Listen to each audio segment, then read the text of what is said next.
eh, kita masuk ke sektor emas nih, karena yang kemarin yang semalam belum kebahas. So kita akan bahas beberapa emas ya, karena sebenarnya cukup menarik ya untuk beberapa saham-saham emas ini ya teman-teman ya. Gitu. Jadi kita coba bahas dulu untuk Archie ya. Nah, ya kalau misalnya dilihat harga saham emas nih sebenarnya masih ya overall ya. Kalau misalnya teman-teman ngeliat dari bawah sini, itu kan kita masih melihat bahwa yang namanya saham emas itu masih naik ya untuk harganya gitu. Nah, tapi kalau kita ngomongin harga emas akan lebih afdol kalau misalnya kita lihat untuk harga komoditasnya dulu. Nah, kalau misalnya kita lihat XAUUSD atau harga emas ya dalam US dollar, di sini teman-teman ngelihat apa? Harga emasnya kembali naik. Jadi sebenarnya ada korelasi positif ya antara kenaikan komoditas dan juga kenaikan saham yang berhubungan dengan komoditas tersebut gitu ya. Itu simply kayak apa namanya? Harga telur naik, ya udah pedagang telur cuannya lebih banyak. Simpelnya kayak gitu ya. Tapi ya memang nggak selamanya bahwa harga emasnya naik, harga saham-sahamnya mengikuti. Ibaratnya 80% kemungkinannya itu tinggi yang namanya saham-saham yang berhubungan dengan emas. Ketika harga emasnya naik, ya berpotensi tinggi, probability-nya tinggi untuk seiringan ya. Harga sahamnya naik, harga harga komoditas emasnya naik, harga saham-saham yang berhubungan dengan emas itu kembali naik juga. Nah, jadi di sini kita ngelihat adanya kembali rebound ya untuk harga emas untuk ke 4.200. So basically kita melihat bahwa ada potensi untuk saham-saham yang berhubungan dengan emas ini kembali berjaya ya, atau kembali kita bilangnya kembali bersinar lagi lah untuk di akhir tahun ya. Mengingat sebenarnya saham-saham konglomerasi udah mulai terlalu banyak diminati oleh para retail gitu ya. Jadi kita coba kasih substitute-nya lah.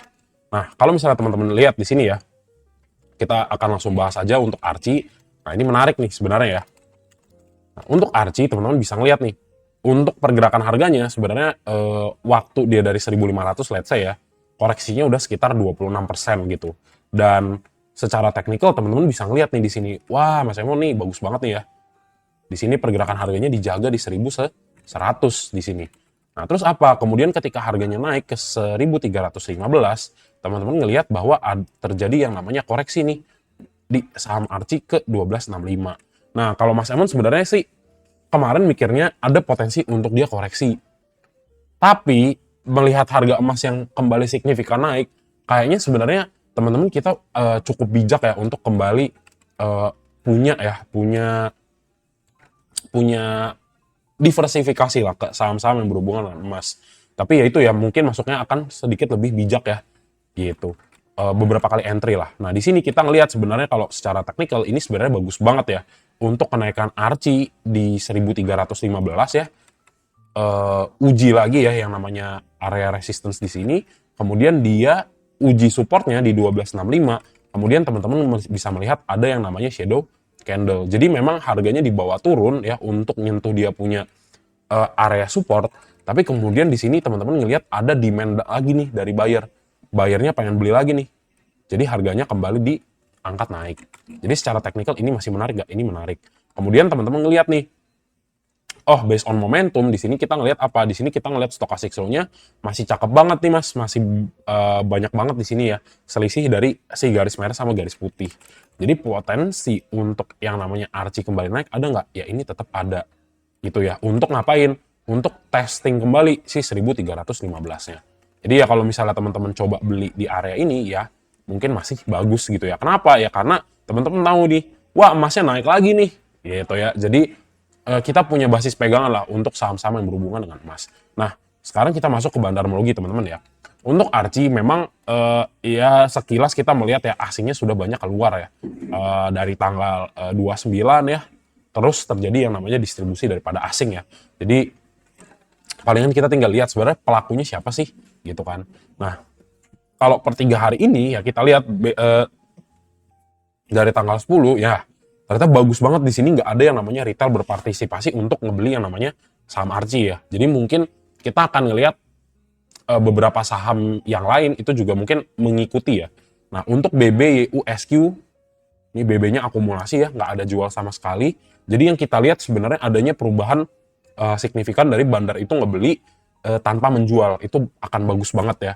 Nah, di sini kita ngelihat YP, ZP, BK, XL, sama XC.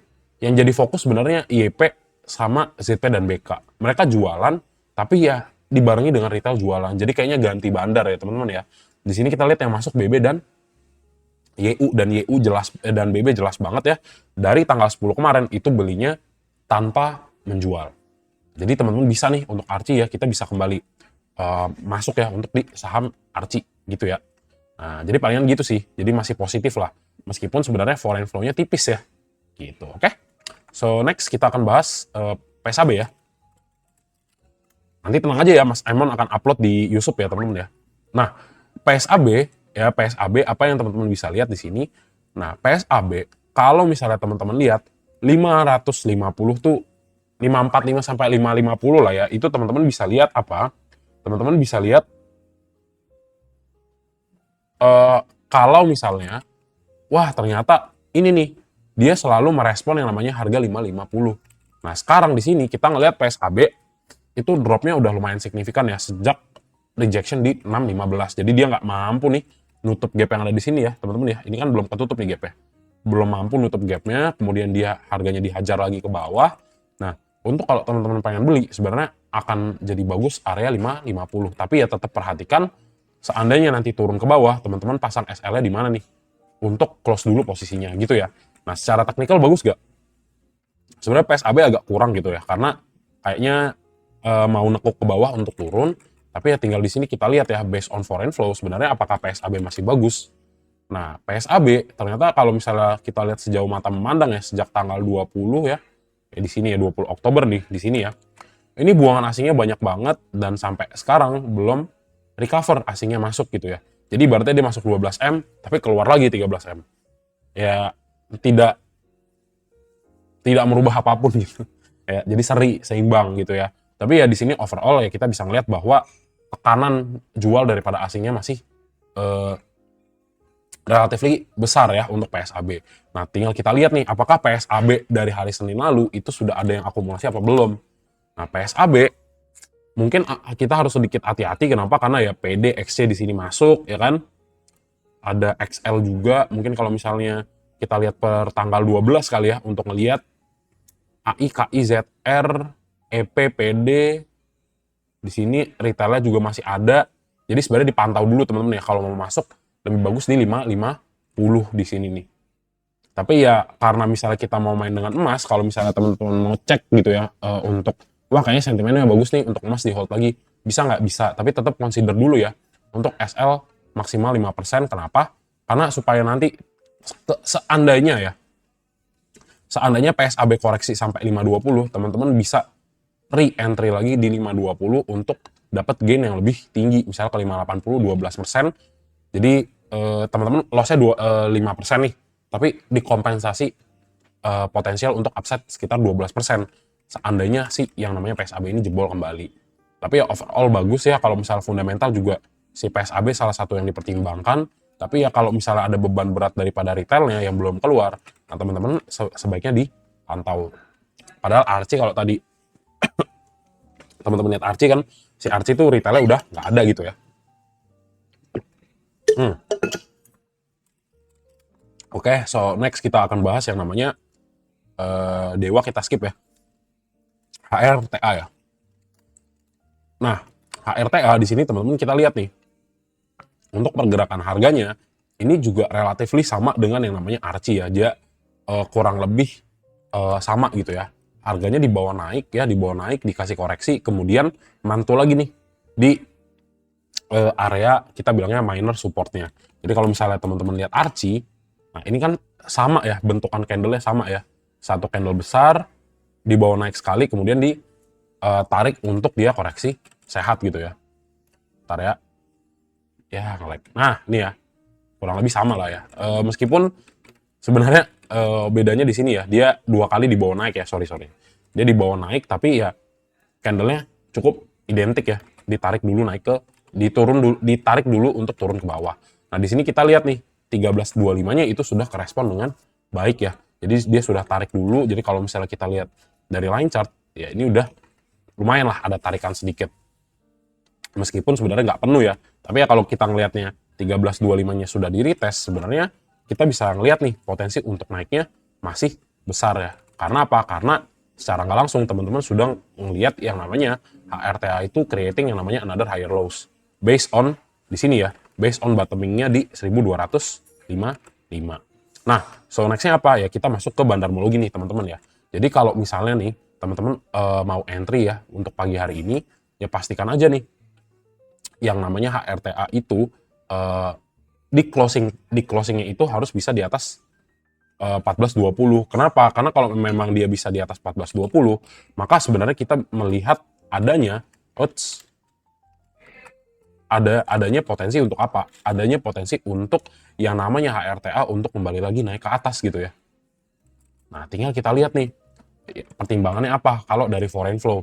Kalau misalnya HRTA lebih menjanjikan ya kita bisa consider lah untuk masuk di yang namanya HRTA. Nah, HRTA masuknya dia naik 15% di tanggal 11 ya. Wah, ini wah gila sih. Wah, HRTA jos sih. Nah, jadi HRTA kita lihat ya karena mungkin retailnya terlalu FOMO ya. Jadi dibuang lagi masihnya separoh. Buangan terbesar terakhir itu kita lihat di tanggal 17 ya. Distribusinya besar-besaran, akumulasi. Nah, ini masih buang ya. Tapi kalau misalnya kita lihat dia ada masuk asing 46M, sebenarnya tak jadi tanda tanya nih. Kayaknya dia masuknya kekencengan gitu ya. Jadi banyak retail yang udah mulai ngambil.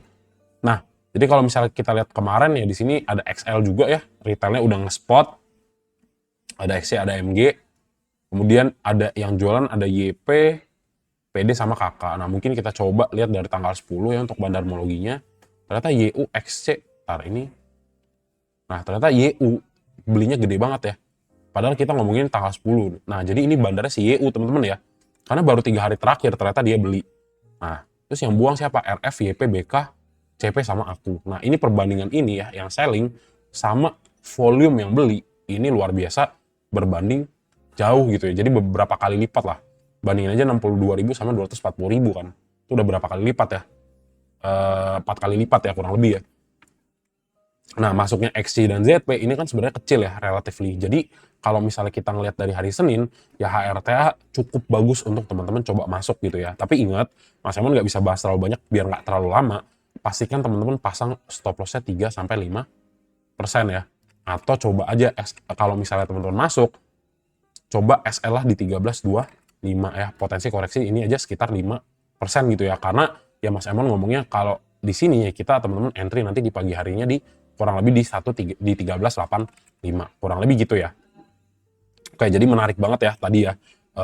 Ya sorry ya yang kemarin request emas ya nggak jadi ganti ke apa namanya, jadi ganti ke CPO ya, padahal CPO kurang menarik sebenarnya. Oke, tadi udah bahas Archie, PSAB, HRTA ya, dewanya kita skip. Kemudian kita bahas MDKA. Kenapa dewanya di skip? Ya simple, karena udah terlalu banyak diomongin orang gitu ya. Jadi ngapain kita bahas yang udah diomongin orang, potensi teman-teman nyangkutnya lebih gede gitu ya. Jadi kita coba cari yang orang tidak bahas gitu ya. Supaya kita nggak bosen dan tahu juga nih perkembangan yang lain gitu ya. Jadi nggak stagnan lah kita di situ-situ aja. Nah, terus apa nih yang bisa kita lihat nih teman-teman nih? Untuk yang namanya MDKA sebenarnya kalau teman-teman ngelihat strukturnya yang terbentuk di sini, ini masih dalam posisi uptrend. Ya meskipun di sini teman-teman lihat nih, untuk pergerakan harga si MDKA itu masih tertekan di 2.570, tapi teman-teman sadar nggak sih secara nggak langsung ini udah dekat loh ke 2.700 gitu ya. Jadi sebenarnya potensi untuk naik laginya masih ada, tapi ya mungkin kalau misalnya kita lihat on di beberapa hari terakhir ya, ini tekanan jualnya masih cukup tinggi. Kenapa ya? Menurut Mas Emon merespon ini teman-teman ya, merespon yang namanya area resisten di 2.570. Nah terus teman-teman lihat nih, oh pada naik ya. Nah terus teman-teman lihat apa lagi nih? Nah terus teman-teman lihat sebenarnya ada area apa aja sih yang harus dijaga? Nah yang area yang harus dijaga ya ini nih, satu lagi nih di 2.370. Kenapa? Karena sebenarnya penurunan yang terjadi di kemarin itu cukup candlenya cukup tebal ya, candlenya cukup tebal dan biasanya nggak ketutup kemungkinan untuk koreksi yang lebih jauh, ibaratnya koreksi yang lebih turun lagi, ibaratnya ke kurang lebih lah ke 2370 gitu ya. Di bawahnya ini masih possible. Terus kemudian teman-teman lihat juga, oh ternyata stochastic flow-nya udah agak curam nih ke bawah ya, udah mulai nurun ke bawah begini. Jadi sebenarnya kalau misalnya kita lihat possibility dia untuk turun itu semakin besar gitu ya. Jadi apalagi yang teman-teman lihat, oh oke nih. Jadi siapin dulu dipantau ya untuk mungkin ngambil barangnya di 2370-an, sama kalau misalnya pun koreksi sebenarnya ada satu area yang belum terpenuhi. Ngambilnya di mana? Ya kalau bisa teman-teman ambil di area sini ya. Nah, gitu ya. Di area mana? Di sini ya. Di area 2240 sampai 2300 lah let's say ya. Ini kenapa cukup bijak? Karena di sini ada area yang belum di testing ya. Gitu. Jadi untuk MDKA apakah masih bisa? Sebenarnya Mas Emon masih cukup bagus sih. Jadi ya kalau ini teman-teman beli seandainya turun ya. Tapi seandainya nanti kita dikasih naik, wah ini akan bagus banget nih. Jadi naik untuk klaim lagi 2440 ini akan sangat bagus. Nah, kita coba masuk ke foreign flow dulu ya sementara. Untuk yang namanya MDKA, itu teman-teman bisa lihat nih. Oh, ternyata massive ya untuk distribusi daripada asingnya. Jadi itu terjadi sejak ya kurang lebih dari tanggal 6 ya. Asingnya kompak untuk buang secara bertahap. Nah, inilah yang harus dijaga ya teman-teman ya. Jadi sejak penurunan di 30 ya. Jadi masuknya 2930 ya Oktober, kemudian secara gradually dibuang nih, bertahap ya dibuang. Nah, kita tinggal lihat nih MDKA apakah sebenarnya retailnya udah keluar. Ini sebenarnya yang jadi menarik ya. Kenapa? Karena SS, Aku, CC kembali masuk lagi. Kita lihat apakah retail udah buang, YP, XC di sini kecil ya, PD dan ZP. Jadi kayak sebenarnya kalau kita ngelihat ZP, SS dan Aku sedang bertarung ya teman-teman ya. Ini sih berpotensinya tukeran barang. Kenapa? Karena si SS akumulasinya cukup gede nih ya. Jualannya dikit. Sementara si Aku ya, jualannya masih agak gede. Jadi mix sebenarnya nih. Jadi ya tetap wait and see lah ya. Kenapa? Karena kita ngelihat tekanan jualannya masih gede. Ya meskipun demikian, kita ngelihat ya dari hari Senin, masih ada akumulasi daripada bandar-bandar gede ya di sini ya. SS Aku dan juga buangan dari ZP dan PD. Tapi di sini teman-teman nggak ada lihat yang namanya partisipasi retail ya di sini ya. Jadi sebenarnya udah bagus untuk dibidik ya teman-teman ya. Entah itu di 2370 atau misalnya kalau dapat nanti di harga koreksi bawah ya teman-teman bisa ambil lagi.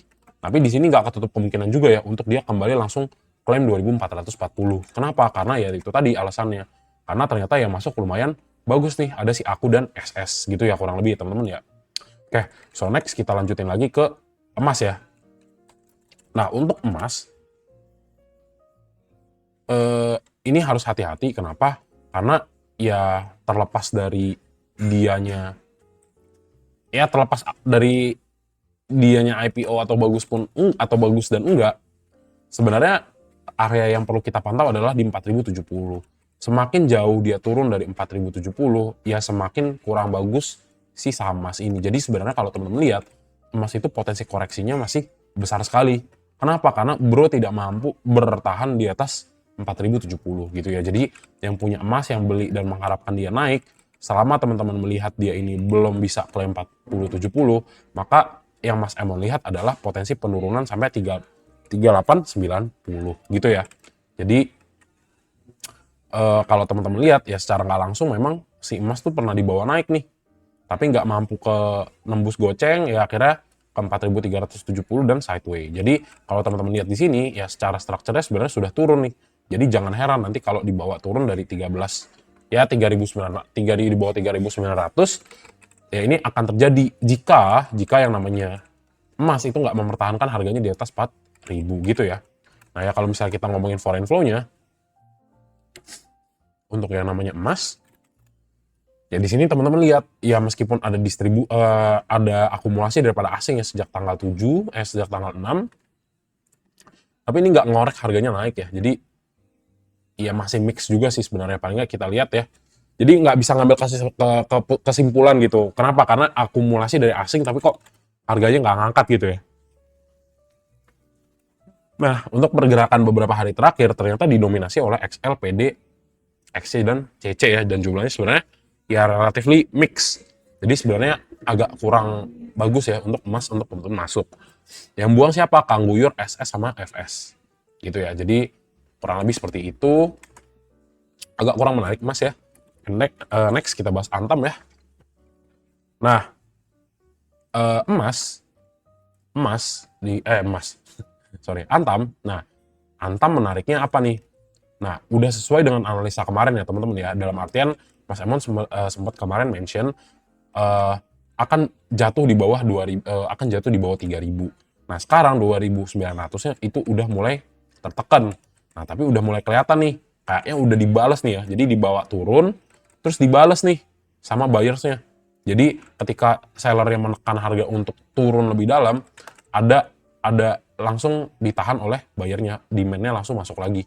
Sehingga memang beberapa hari ini teman-teman ngelihat ada waktu dibanting ke bawah itu ada yang ngangkat. Nah, ini tinggal kita lihat siapa yang mengakumulasi kembali. Jadi sebenarnya udah mulai sesuai dengan analisa kita yang kemarin ya, bahwa sebenarnya di antara ini 2880 ya, di area 2800-an itu masih ada potensi untuk namanya si Antam itu bounce back gitu ya. Nah, sekarang kita tinggal lihat nih untuk yang namanya di mau jam 8 ya. Yang namanya Antam di sini. Nah, yang kita sayangkan adalah ya ternyata distribusinya itu kenceng banget ya, bahkan dari tanggal 28 kompak keluar terus. Nah, tapi yang menarik di sini teman-teman, kalau kita ngelihat nanti yang namanya retailnya itu nyangkut, ini bagus banget untuk kita masuk. Kenapa? Karena kita masuk di saat orang lain nyangkut gitu ya. Jadi sebenarnya entry-nya bagus. Nah, tapi ya ini sebenarnya aku nggak yakin. Nah, jadi dari tanggal 10 ya, ini dari tanggal 10 mana nih? Nah, ini kayaknya potensi retailnya nyangkutnya gede nih. Nah, jadi ini wait and see dulu ya. Kenapa? Karena XL, YP, XC, PD ini masuk semua ya. Khususnya di tanggal 10, teman-teman kemudian lihat distribusi asingnya luar biasa besar ya. Ada ZP, AKU, YU. Gitu. Jadi ya kalau misalnya ditarik lagi ke bawah, ini masih berpotensi gitu ya teman-teman ya. Jadi tapi menurutku ya dipantau dulu. Kalau teman-teman mau belilah mungkin di daerah bawah sini ya. 2800-an pas.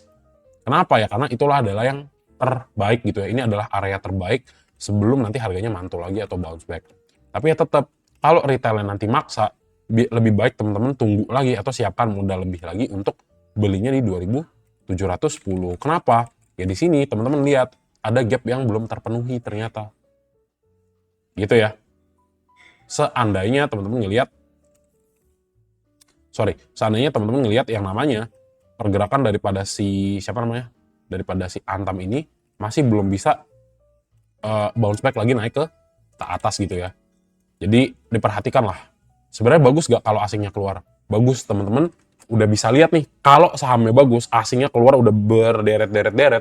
Sebenarnya bagus untuk teman-teman perhatikan. Kenapa? Karena di titik ketika asingnya kering dan teman-teman masuk, teman-teman tinggal nunggu momentum asingnya masuk lagi dan rally-nya akan besaran. Apalagi teman-teman yang lihat tadi harga emasnya udah naik. Jadi sebenarnya akan sangat early untuk teman-teman yang masuk ke saham emas gitu ya. Oke, next kita bahas tadi udah ya Antam ya.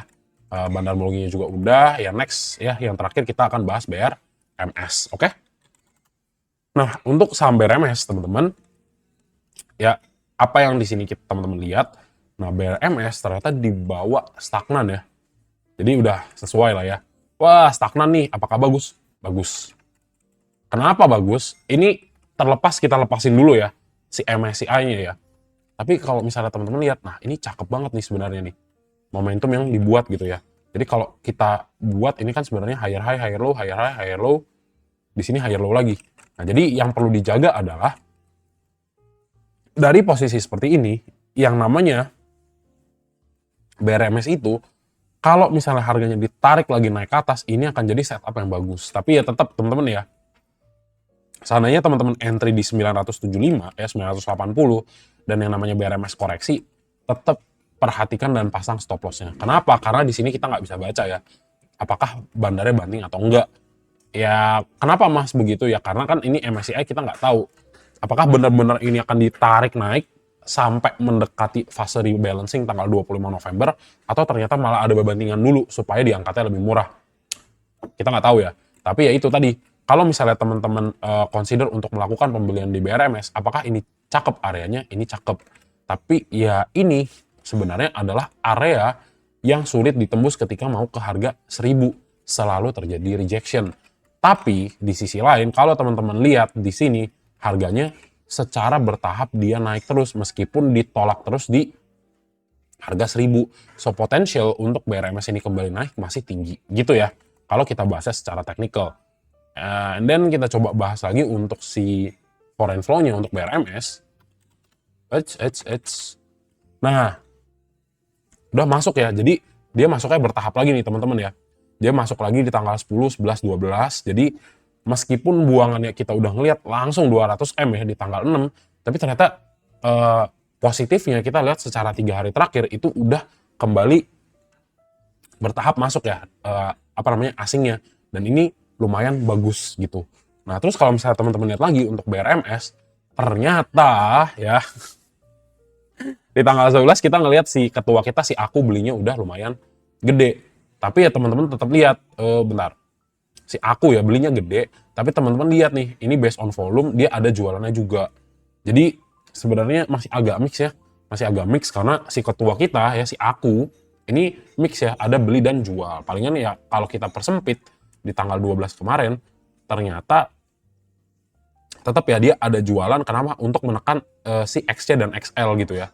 Nah yang buang siapa? Ajet dan CC. Jadi menurutku bisa teman-teman pantau, tapi ya harus hati-hati juga. Kenapa? Karena ya partisipasi retail di sini cukup banyak. Jadi kalau kita gabungkan per tanggal 10, sebenarnya XL, XC dan YP-nya tuh enggak lah, XL dan XC lah. Ya kayaknya ini udah terjebak ya, udah banyak buang barang. Jadi potensi untuk naiknya bisa lebih tinggi kalau kita misalnya gabungkan datanya dari hari Senin sampai per tanggal kemarin. Jadi masih ada potensi buat BRMS ya. Tapi ya mungkin yang tahu jadi teman-teman yang di live aja ya gitu. Jadi kurang lebihnya masih bagus ya, karena apa? Karena ibaratnya udah di inilah ya. Kita ngelihat untuk pergerakan harga saham emas itu bagus banget ya. Balik lagi ke XAUUSD teman-teman ya. Ini bagus banget, cakep banget ya. Asli ini cakep banget ya. Ini resistennya ditembus dan kenaikan harganya oke banget. Nah jadi sebenarnya kalau misalnya kita bahas lagi untuk si ini ya di sini. Jadi kalau misalnya teman-teman nggak yakin untuk BRMS dan Antam, sebenarnya tadi yang menarik adalah ARCI, PSAB, dan HRTA ya. Jadi mungkin teman-teman bisa pilih itu ya untuk basis pertimbangannya teman-teman memilih gitu ya, kurang lebih ya. Begitu. Oke, kurang lebih seperti itu ya teman-teman ya untuk pembahasan di saham yang berhubungan dengan emas. Oke.